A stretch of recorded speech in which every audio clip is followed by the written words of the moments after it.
Let's discuss setting up your fitness consultation.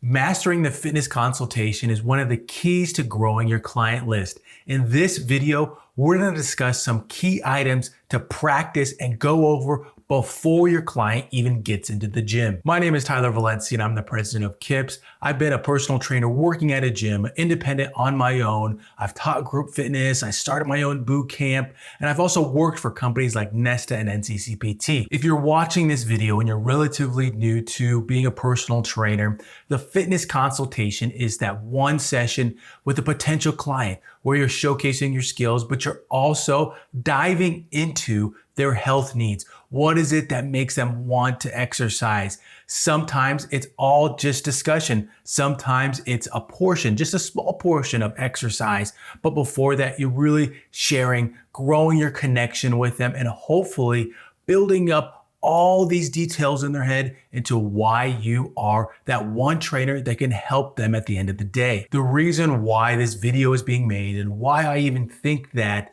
the fitness consultation is one of the keys to master is because of customer service. Think about it.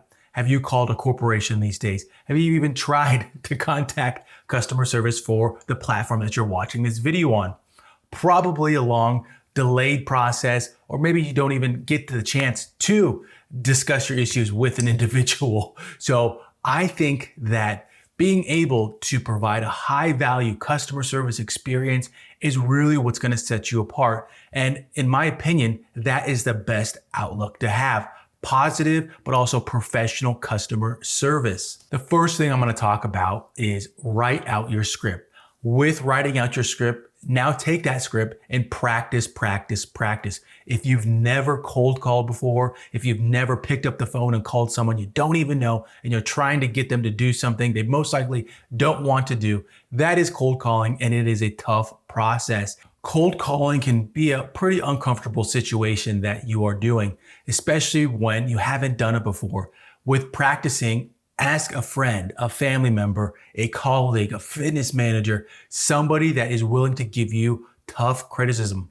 Tough in terms of constructive though, not something that's gonna really tear you down, but feedback that's gonna help you improve it and help you build up your confidence for when you're actually gonna do the deed of cold calling. The next thing I'm gonna go over is find out all the gym details. If you are new to a facility, you wanna make sure that you know all the gym details. What is that? The hours, the parking situation, the locker room situation. Do they need to bring their own lock, or does it have a keypad on it? These are things that you want to make sure that you already have the answers to. They're probably not a part of your typical onboarding, but go ask your fitness manager, go ask the general manager, go ask a sales individual from that area of the gym that can help you go through these things, but also create that connection with them. You never know. These are key items that show your professionalism as a fit pro. Some tough questions that are probably going to be asked, and these are typical questions across the board. And there's two of them that I'm going to mention here. The first one is, how long is this session going to take? And this is one that you might need to dissect a little. And I don't want you to think that you need to really look into this, but their tone and how they're asking you it, that might give you an idea of if they are interested in buying personal training. Ultimately, these sessions are about you pitching your personal training packages at the gym. And if they're asking it in a manner that doesn't sound like they're interested, maybe you have a different routine. Maybe you're not bringing out your A game, or maybe it's a great opportunity to practice all those things. Your mindset in this approach can really dictate how it goes. You never know. Maybe you'll turn them at the end of the day. So if they are going to ask you, how long is this going to take? Or maybe they're like, oh, how long do you think this is going to take? You'll probably have a good idea at how you want to set up the session. Another question that you're probably going to be asked by somebody that's maybe not as interested in buying personal training is, can you just provide me with the program to follow? With that question, it's pretty loaded. How do you go forward? It will sometimes disarm you, and you'll think, what? I want to be able to go through my routine with them. How do I do those things? Think about it. If that is how they are approaching this, maybe you just have a sample program ready that has your contact information on it. And if they do come back to you, great. But maybe you just have those things ready and you can just hand it to them and move on after you've gone through the health history with them. On the other side of it, maybe this is an opportunity to say, those aren't really part of what this session's about. I'm going to go through your health history with you, make sure that you feel ready to tackle the gym. I'll show you a couple exercises, but in the future, if you want to do a session with me, here are those prices. You can handle that however you want to. It's really what you feel comfortable with as a personal trainer. Don't forget, we're still talking about items before the client, the potential client, even steps foot in the gym. And with that, even on the phone, you want to start the connection. A lot of personal training is connection. You are finding out why they want to exercise, why they want to improve their health. And even on the phone, you could start that connection. You could ask them questions that get them talking. And if they are starting to talk, they are really digging into things that are intimate to them, that really showcase that they do want to improve their health. All these things are key things for you to hone in on and make sure that they understand that you want to help them on their fitness journey. So key item here, start the connection early. Now, there are different ways to approach a fitness consultation. You might be one that you don't do any exercise. It's just discussion, it's just talking. Or you might be someone that has just a piece of it. Maybe it's a piece of talking and then you are getting on the gym floor and talking while you're exercising with the potential client. That is totally up to you. But on the phone, make sure you get those key health history items. A very quick health history of, do you have any injuries, past injuries that hinder your movement? Is there anything that I should know about before you step foot on the gym floor?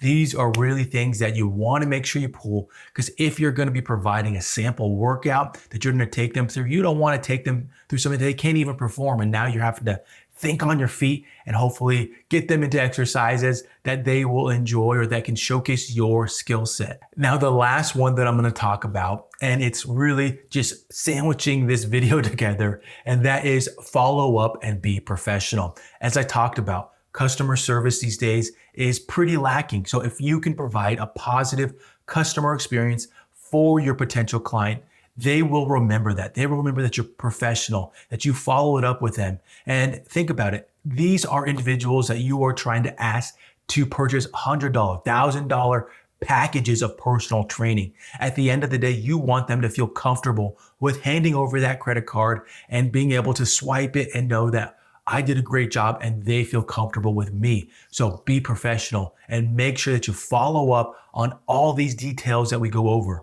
Along with being professional, and especially on the phone, this might be an opinion of mine, but don't use profanity. You don't know the beliefs of the potential client that you're talking with. You don't know if it's something that is immediately going to be a turnoff for them. So don't put yourself in a position where they are already putting negative check marks or planning to not show up for your session because you use profanity in a phone call with them. Diving a little deeper into following up here, if you are going to be leaving a voicemail, make sure that in your voicemail that you are putting a detail about their preferred method of contact. It is 2024 when I'm recording this, the latter end of 2024, that is. And people these days, they take communication differently. It's not 10 years ago, 15 years ago, where it was just maybe just a phone call. People accept text messages or emails as a professional manner. So make sure in your voicemail that you have it built in there. Please let me know if there is a different preferred method, if you would rather prefer discussing this through text message or email, and put that information in there that they can call you back at that number or send you a text at your number.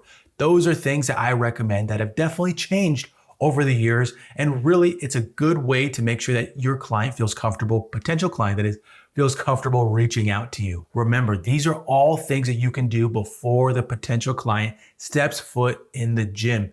Do these things to make sure that you are setting yourself up for success already. Starting off as a personal trainer, your closing rate is going to be low. If you can do some of these things that showcase your professionalism, that give a positive customer experience to a potential client, you are putting yourself in an area of the fitness industry that's going to succeed. That has been it for this video. Make sure to subscribe. Drop me a comment on maybe a tip that you've utilized over the years to help you get clients in the gym. And I will catch you in the next one.